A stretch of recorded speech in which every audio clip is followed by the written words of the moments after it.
오늘부터 우리는 마가복음을 함께 보게 됩니다. 마가복음은 사복음서 중에 연대적으로 가장 먼저 쓰여진 성경입니다. 사복음서는 예수 그리스도의 이야기를 각 저자의 시선에 따라서 예수님의 이야기를 풀어내는 성경이지요. 또 그래서 마태복음은 마태의 시선으로, 마가복음은 마가의 시선으로, 누가복음은 누가의 시선으로, 요한복음은 요한의 시선으로 어떠한 공동체를 향해 예수 그리스도의 이야기를 전달하는 성경이기도 합니다. 지금 우리는 현대의 그 사복음서를 함께 보지만 당시에 이 성경을 먼저 읽었던 공동체가 존재했습니다. 마태복음은 유대인들에게 쓰여졌던 예수 그리스도에 관한 이야기이고, 누가복음은 데오빌로라고 하는 한 사람에게 쓰여졌던 이야기이고, 요한복음은 소아시아에 있었던 이방 교회에게 쓰여졌던 성경입니다. 마가복음은 누군가에게 쓰여졌냐면 바로 로마에 있었던 그리스도인들에게 예수 그리스도에 관한 이야기를 전달하게 됩니다. 그런데 당시에 로마에 있었던 성도들이 어떤 문제가 있었냐면 굉장한 핍박 가운데 있었어요. 그 이유가 무엇이냐면 AD 64년에 로마에는 대화재가 일어납니다. 로마라고 하는 대도시의 3분의 1이 불타서 없어지는 화재가 발생하게 되는 것이죠. 그래서 그림 보면 이런 게 있는데 화질이 깨지네요. 그런데 제가 지난주에도 우리가 함께 나눴었지만 로마의 황제는 어떠한 존재입니까? 신의 존재죠. 근데 신의 도시, 그것도 로마에서 가장 수도이자 핵심 도시였던 로마에 불이 나니까 황제가 문제를 어떻게 해결하냐면 이게 다 그리스도인 때문이다 라고 하는 하나의 프레임을 만들어 버립니다. 옛날 우리나라도 일본 관동에 관동 대지진이 일어났을 때 그 일본인들이 이게 다 조선인들 때문이다 라는 어떤 그걸 만들어서 대학살을 일어났던 것처럼 당시에 로마도 황제의 문제를 탈피하기 위해서 이게 다 그리스도인들 때문이다 라는 프레임을 만들어서 그리스도인들을 무차별하게 핍박하고 순교를 시키게 됩니다. 특별히 화재가 일어났잖아요. 불이 났어요. 그러니까 그리스도인들을 어떤 식으로 죽이냐면 화형에 처합니다. 그래서 어떻게 화형에 처하냐면 당시에는 가로등이 있는 때가 아니니까 로마 골목골목에 그리스도인들을 세워놓습니다. 그리고 거기서 불을 태우는 거죠. 그러면서 로마의 어떤 가로등 역할을 그리스도인들에게 하게 하는, 아직도 남아있는지 모르겠지만 넷플릭스에 보면 사도 바울이라고 하는 영화가 있거든요. 혹시나 한번 보시면 이 장면들이 되게 잘 그려져 있습니다. 이렇게 길에 세워져 있는 그리스도인들, 불타는 그리스도인들. 어쨌든 화재가 일어났고 로마 정부가 생각해낸 변명은 다 그리스도인들 때문이다. 그러니까 이 로마에 있었던 예수 그리스도 공동체들은 굉장한 두려움에 빠지게 됩니다. 그래서 마가가 로마에 있는 그리스도인들에게 급박한 상황 가운데 예수 그리스도에 관한 이야기를 전달하고 그리스도에 관한 메시지를 전달하면서 힘을 내라. 우리가 주님의 승리 안에 거하고 있다는 것을 다시 한번 위로하기 위해서 쓰는 편지, 그리고 힘을 주기 위해서 쓰는 편지가 마가복음입니다. 그래서 마가복음을 읽다 보면 좀 독특한 특징이 있어요. 읽고 오셨으면 어떤 특징이 있는지 아시겠습니까? 네, 여러분들의 표정을 읽지 않았다는 것이 만천하에 드러나고 있죠. 네, 예수 그리스도의 탄생에 관한 이야기가 없어요. 그러니까 쓸데없는 이야기가 아니죠. 죄송합니다. 그러니까 부수적인 이야기를 다 삭제합니다. 그래서 1장에 보면 1장 9절에 바로 침례 혹은 세례를 받으시고 12절에 2절 안에 시험 받으시는 게 정리가 됩니다. 그러니까 다른 성경들은 예수님이 이렇게 탄생했고 침례 요한이랑 세례 요한이랑 대화하고 그 다음에 시험 받을 때도 되게 길게 시험 받는데 마가복음은 그런 거 없이 바로 세례 받으시고 시험 받으시고 하나님 나라 선포하시고 1장 16절에 제자들을 부르시죠. 마태복음은 제자들을 4장에서 부르세요. 그러니까 그만큼 속도가 엄청나게 빠르게 진행됩니다. 그래서 다른 사복음서에 비해서 문장도 굉장히 짧고 그리고 예수 그리스도에 관한 이야기가 굉장히 빠르게 진행돼요. 그래서 우리의 올해 주제 역동이라고 하는 주제와 마가복음이 굉장히 잘 어울린다라고 생각해서 사복음서 중에 한 권을 마가복음을 고르게 되었습니다. 또한 이 위로는 오늘을 살아가는 우리에게도 마찬가지겠지요. 우리의 삶은 현대 사회 속에서 누구보다도 급박하고 또 빠르게 우리의 일상을 살아갑니다. 그렇게 살아가는 우리의 삶 가운데 이 예수 그리스도의 이야기가 좀 역동적으로 우리의 삶을 좀 움직이고 우리의 삶에 녹아들려면 이 마가복음의 말씀이 참 좋겠다라고 하는 생각으로 우리가 마가복음을 선택했고, 이제 우리가 4월 마지막 주까지 나누는 이 마가복음의 이야기 속에서 여러분들의 삶도 동일하게 역동하기를 축복합니다. 특별히 오늘은 제자들을 부르시는 장면입니다. 우리 함께 1장 16절 말씀을 함께 보도록 하겠습니다. 시작. 예수께서 갈릴리 바닷가를 지나가시다가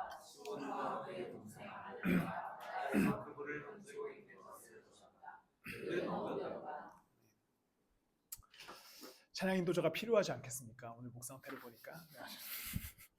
예수님께서 어느 날 갈릴리 해변으로 지나가시다가 시몬 즉 베드로와 그의 형제 안드레가 바다에서 그물 던지는 것을 보시게 됩니다. 예수님께서 제자들을 부르실 때에 가장 먼저 하신 행동은 무엇이냐면 그물을 던지고 있었던 시몬과 그의 형제 안드레를 주목하여 보심에서 시작합니다. 예수님을 향해 우리가 걸어가는 인생, 우리는 예수 그리스도를 따라간다고 이야기하고 그리스도를 쫓아간다고 이야기하는데 그 시작은 나에게 있지 않음을 우리는 알아야 합니다. 내가 내 의지로, 내 힘으로 예수님 따라가겠습니다. 내가 예수님을 고백하겠습니다. 예수님을 쫓아가겠습니다. 이거 다 맞는 표현이지만 그보다 앞선 게 항상 존재합니다. 그것은 무엇이냐면 그리스도가 우리를 주목하여 보심에서부터 시작하는 것이죠. 우리 각 사람의 인생을, 우리의 각 사람의 삶을 그리스도께서 먼저 보시고 우리를 먼저 선택하시고 그 다음에 예수님께서 우리에게 먼저 찾아오셔서 나를 따라와라, 같이 가자 하시는 것이죠. 그것이 예수 그리스도의 부르심의 은혜입니다. 여러분들의 삶이 홀로 신앙생활하고 있고 여러분들의 삶이 열심을 내어서 신앙생활하고 있다고 느껴지지만 그 이면에 녹여져 있는 하나님의 은혜는 예수님께서 여러분들의 인생을 먼저 보셔서 주목하셔서 선택하시고 같이 나의 길을 걷자 하시는 것에 있습니다. 이 놀라운 은혜를 기억하셔야 됩니다. 오늘 내가 예수님을 따르는 이 삶, 내가 오늘 예수를 믿게 된 이 인생, 내가 예수와 함께 걷는 이 삶은 내 뜻과 내 의지로부터 시작된 것이 아니라 그리스도가 여러분들을 먼저 주목하여 보시고 나를 따라와라, 함께 가자 하심에서 시작되는 것이죠. 이것은 아무것도 아니었던 어부 안드레와 시몬, 뒤에 19절에 등장하는 야고보와 요한, 이 사람들을 예수 그리스도께서 이제 아무것도 아닌 것이 아닌 사람으로 만드는 것이죠. 그저 그 밤에 평범하게 그물을 던지고 있었던 베드로와 안드레, 그저 그물을 깁고 있었던 요한과 야고보, 근데 이들을 하나님께서 그리스도의 사도요 제자로 만드시는 사건은 예수님께서 먼저 그들을 주목하여 보심에서부터 시작합니다. 이것은 오늘 우리의 인생도 마찬가지입니다. 우리는 아무것도 아닌 인생이죠. 우리는 정말 그냥 평범하게 이 땅을 살아가는 사람입니다. 누구도 우리를 주목하지 않죠. 누구도 우리에게 큰 관심을 갖지 않습니다. 그러나 예수 그리스도께서 우리를 주목하여 보신 것이죠. 여러분 한 사람 한 사람을 그리스도의 그 사랑과 그리스도의 긍휼로 주목하여 보셔서 같이 가자 하시는 겁니다. 이것이 하나님의 은혜인 것이죠. 여러분들의 오늘의 삶이 여기서부터 시작됐음을 기억하십시오. 예수님께서 여러분들에게 찾아오셔서 같이 가자라고 주목하여 보시고 같이 가자 하심에서 시작됐다는 것을 기억하셔야 됩니다. 그러니까 우리의 신앙생활이 더욱 의미가 있고 더욱 특별한 것이죠. 내 의지로 내 힘으로 선택하여서 하나님을 믿기로 결정하기 전에 예수님께서 우리를 먼저 주목하여서 같이 가자, 나의 예배의 자리에 너희를 초청한다, 너희들의 삶의 자리가 나와 함께 걷는 길이 되기를 원한다라고 예수님께서 먼저 우리를 주목하셨기에 이 예배의 자리가, 우리의 신앙생활이, 그리스도 따름이 그 어떠한 것보다 특별한 것입니다. 여러분들의 삶에 예수님이 먼저 찾아오셨습니다. 여러분들의 삶의 이 인생의 여정에 예수님이 먼저 여러분들을 주목하셨습니다. 예수님이 먼저 나를 바라보시고 나를 사랑하시고 나를 선택하신다는 사실을 기억하십시오. 이 안에 담겨있는 은혜를 누리시기를 바랍니다. 베드로와 안드레, 요한과 야고보, 얼마나 훌륭한 어부였는지는 모르겠습니다. 여러 가지 추측이 있죠. 왜냐하면 배를 소유하고 있었기 때문에 부자였다, 등등의 이야기들이 있지만 어쨌든 어부로서 에이스였겠죠. 어부로서 최고의 삶을 살았을 수도 있습니다. 그러나 결국에 그들의 인생은 어부였죠. 최고의 어부, 최고의 강태공, 이건 됐을 수 있어도 그냥 어부였습니다. 그리고 그들의 능력으로 물고기를 건지면서 살아갔겠죠. 자신들의 기술로, 자신들의 갖고 왔던 어떤 어부로서의 전통으로 열심히 살았을 겁니다.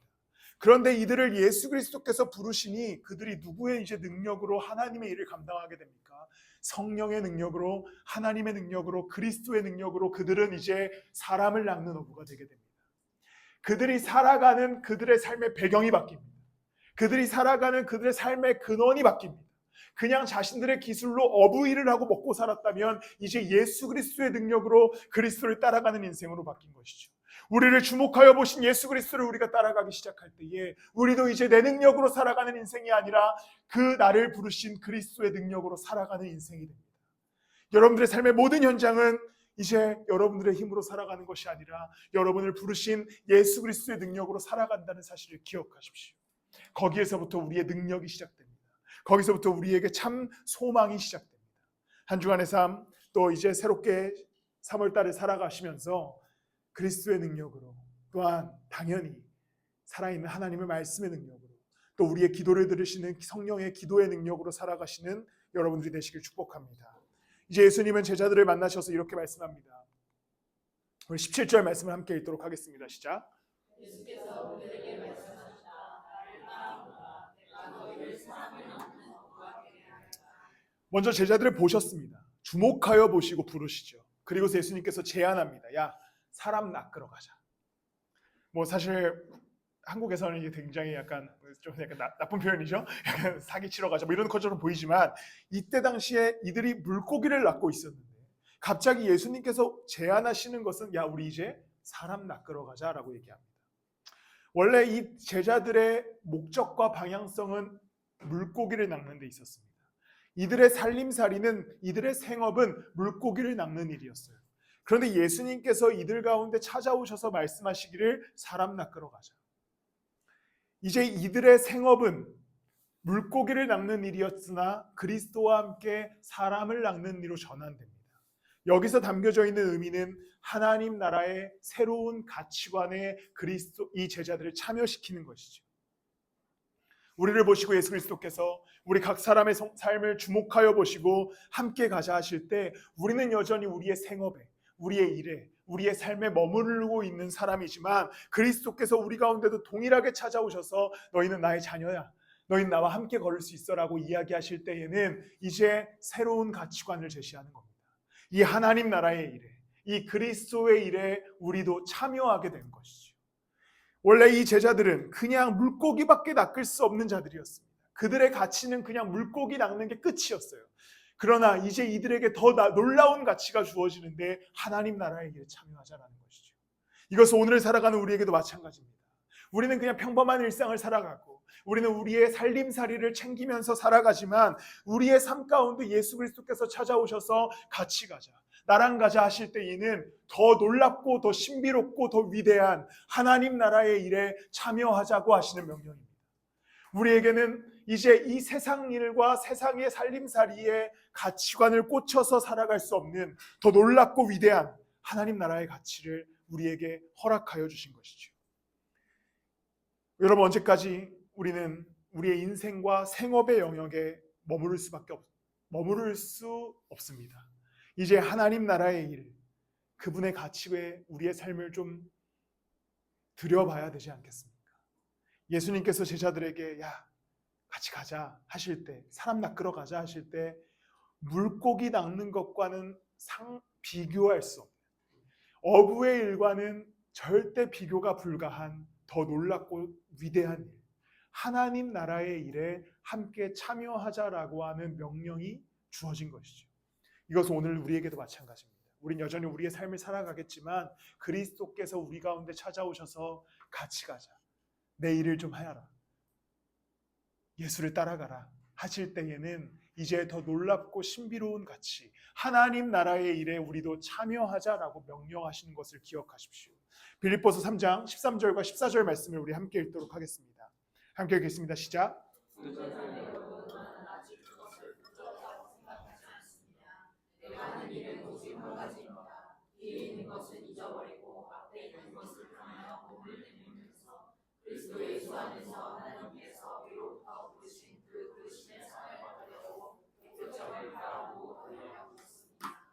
바울은 자신의 삶을 이야기하면서 저 부르신 하늘의 뜻을 향해 달려가고 있다고 얘기합니다.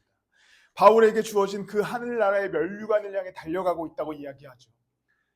잘 생각해 보십시오. 아까도 얘기했지만 베드로와 안드레, 요한과 야고보가 어부로서 계속 살았다면 그들의 인생에 그나마 큰 성취가 뭐가 있을까요? 뭐 도미 낚았다. 뭐 이 정도. 갈릴리는 바다가 아니니까 도미가 안 살았어. 뭐가 살았죠 보통? 뭐 숭어? 뭐 아무튼 뭐 이게 잘 모르겠지만 어쨌든 뭐 낚았다. 그래서 막 나 몇 센치 잡았어. 나 몇 센티 잡았어. 나 뭐 1m짜리 잡았어. 뭐 요 정도지 않았겠습니까? 그게 그들의 자랑거리였겠죠. 평생. 그런데 이 네 사람이 예수 그리스도를 따라가고 나서 그들의 자랑거리가 뭐가 생겼겠습니까? 야, 예루살렘 교회를 봐. 예수 그리스도의 교회야. 우리가 세웠어. 하나님이 하셨어. 라고 자랑하지 않았겠습니까? 요한이 반모섬에 앉아서 소아시아 7개 교회에게 편지를 쓰면서 그 안에 얼마나 마음의 기쁨이 있었겠습니까? 그들이 원래 그냥 어부로서 갈릴리에 살았다면 그냥 평범하게 나 오늘 30cm짜리 잡았어. 나 오늘 막 물고 나 그물 찢어질 뻔했다. 이 정도 자랑밖에 못했을 텐데 이제 그들이 예수 그리스도를 함께 따라 살아가자 그들은 이제 자랑할 것이 생겼습니다. 그리스도의 교회가 생겼어요. 사람을 낚아서 제자를 삼습니다. 7개 교회가 세워지고 그 교회를 향해 편지할 수 있게 되었습니다. 베드로는 예루살렘 교회를 세워 그 교회의 리더가 됩니다. 그들의 인생이 완전히 다른 가치관으로 바뀌게 되는 것이죠. 여러분 이 땅을 살아가면서 무엇 자랑하고 싶으십니까? 야, 이번에 월급 얼마 받았는 줄 알아? 짱이지? 이거 자랑해봤자 얼만큼 자랑이 되겠습니까? 나 이번에 집 샀어. 짱이지? 얼마나 자랑이 되겠습니까? 그런데 예수 그리스도를 따라가는 인생은 이제 무엇을 자랑할 수 있냐면 내가 하나님 나라에 참여했다. 내가 예수 그리스도의 몸된 교회에 참여했다. 내가 그리스도와 함께 이 땅을 걷기 시작했다. 내가 하나님과 함께 이 인생을 걸어간다. 그 면류관을 그 나라에서 하나님의 그 선물을 받게 되었다라고 하는 특별한 은혜가 우리 가운데 주어진 것이죠. 더 나은 가치관을 따라가야 되지 않겠습니까? 더 놀라운 삶을 우리가 이뤄가야 되지 않겠습니까? 이제 세상의 일에 우리 그만 머물고 하나님 나라와 그분의 부르심에 순종하여 따라가는 우리 라이트하우스 강동 성도들이 되시기를 예수 그리스도 이름으로 축복합니다. 그리고 이제 21절에 보면 20절, 21절이죠. 함께 우리 이 말씀을 보도록 하겠습니다. 이 말씀을 20절 말씀을 함께 듣도록 하겠습니다. 시작.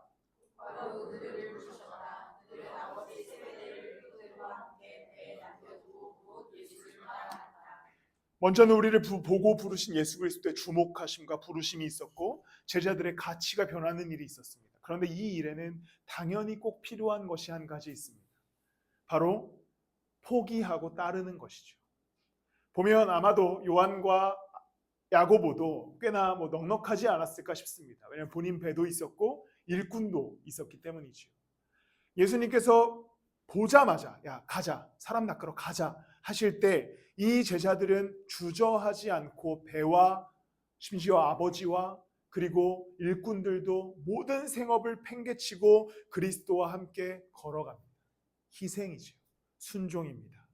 예수님이 우리 가운데 찾아오셨고 우리에게 십자가의 은혜를 허락하셨고 이제 각자 이 십자가를 지고 걸어가라라고 하실 때에는 그리스도께서 그냥 따라와라 라고 하시는 것이 아니라 포기할 것은 포기하고 순종할 것에는 순종하여 따라오라고 하는 명령이기도 합니다.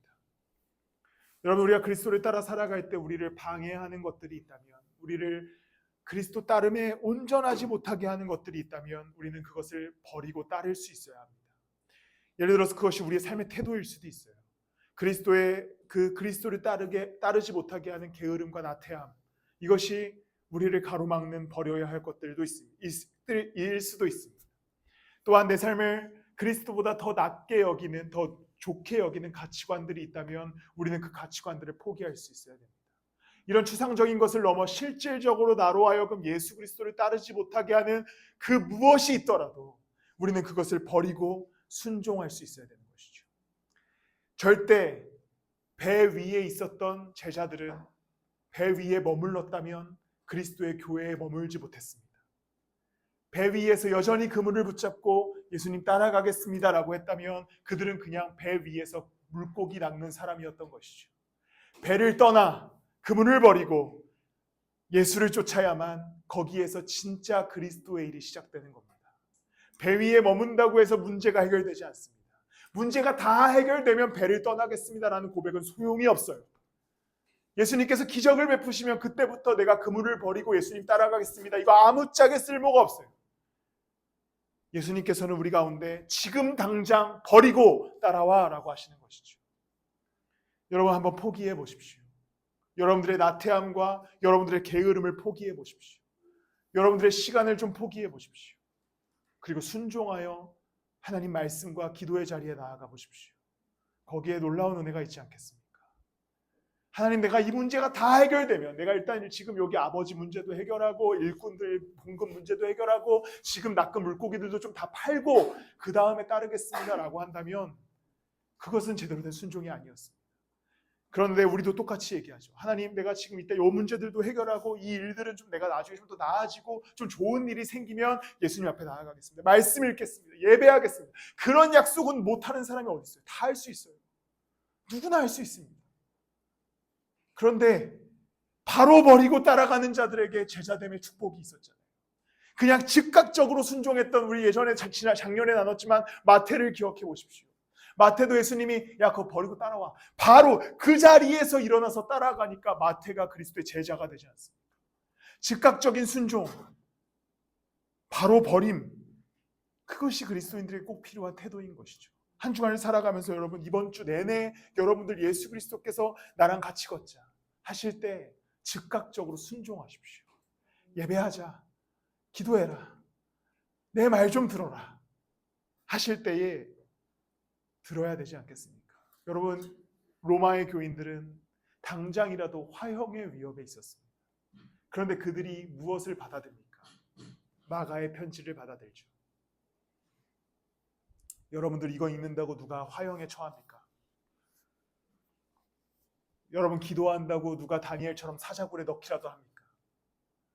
여러분 예배한다고 저 지금 현재 미전도 종족이나 핍박받는 자들처럼 사형에 처합니까? 아무도 뭐라 하지 않잖아요. 왜 근데 핍박당하는 자들과 같이 사십니까? 이거 읽으면 죽습니까? 혀에 가시가 돋아요. 기도하면 여러분들 인생이 뭐 큰일 난대요. 근데 왜 우리는 기도하지 않고 말씀 읽지 않고 예배의 자리를 찾지 않습니까? 그것은 아마도 배에 머물고 싶은 여러분들의 신앙 때문이겠지요. 여전히 그물을 끌어올리고 싶은 여러분들의 욕망 때문일 수도 있습니다. 그러나 예수님께서 야, 사람 낚으러 가자. 우리 같이 사람 낚으러 가자. 물고기보다 더 좋은 게 저기 있어. 이 배보다 더 나은 게 저기 있어. 너희들이 누렸던 것보다 더 놀라운 은혜를 누릴 수 있어라고 하실 때에 이 제자들이 순종하여 따라가자. 그들은 이제 1장 21절부터 놀라운 하나님의 기적을 보게 됩니다. 마가복음 1장 21절부터 이제 예수님께서 사역을 하기 시작하시는데 놀라운 기적들을 베푸시죠. 제자들은 배를 버리고 따라가자 그 놀라운 기적을 온전히 다 경험하게 됩니다. 제자들을 생각해 보십시오. 이 물고기 낚는 거에서 떠나자 예수 그리스도께서 사람을 살리는 것을 보잖아요. 예수님께서 5천 명을 먹이시는 것을 보잖아요. 나중에 결과적으로 예수님께서 죽음에서 일어나는 것을 제자들이 직접 목격하게 됩니다. 이 놀라운 하나님의 은혜가 우리에게 동일하게 주어졌습니다. 우리는 그리스도의 십자가와 그 부활의 능력을 살아가기 때문입니다. 그렇다면 이제 우리 순종하여 그 부활의 길에 걸어가야 되지 않겠습니까? 이제 여러분 많은 것을 내려놓았다 생각하시겠지만 더 많은 것을 내려놓아 그리스도를 따름으로 은혜를 누리시는 여러분들이 되시기를 예수 그리스도 이름으로 축복합니다. 말씀을 마무리합니다. 마가복음은 핍박 속에 있었던 로마의 교인들에게 편지하면서 위로와 평안을 주는 것처럼 느껴집니다. 야, 예수님의 능력 이거 짱이지. 예수님의 이거 능력 짱이지. 너네 이것만 믿으면 여기서 잘 버틸 수 있어. 그런데 마가복음을 쭉 읽어나가면 결과적으로 마가가 로마의 교인들에게 어떤 이야기를 하냐면 너를 부인해라. 그리고 십자가를 지고 예수를 따라라. 라는 데까지 결론을 이어갑니다. 우리는 이제 예수를 향해 걷다라는 주제 안에서 마가복음을 묵상하고자 합니다. 이 묵상도 동일하게 같은 주제로 이어질 겁니다. 스스로를 부인하고 그리스도를 따르는 삶이지요.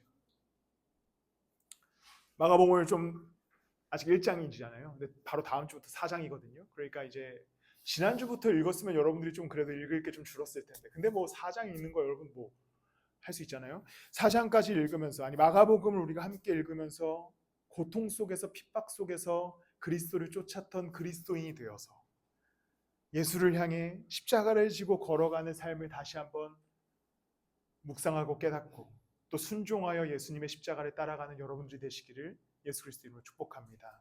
우리 같이 찬양하실 텐데 우리 아까 함께 했던 찬양입니다. 나의 안에 거하라. 함께 찬양하시겠습니다.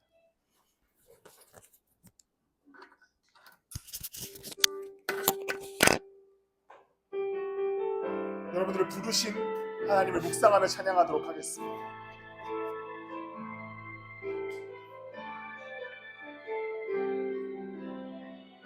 나의 안에 거하라. 나의 안에 거하라.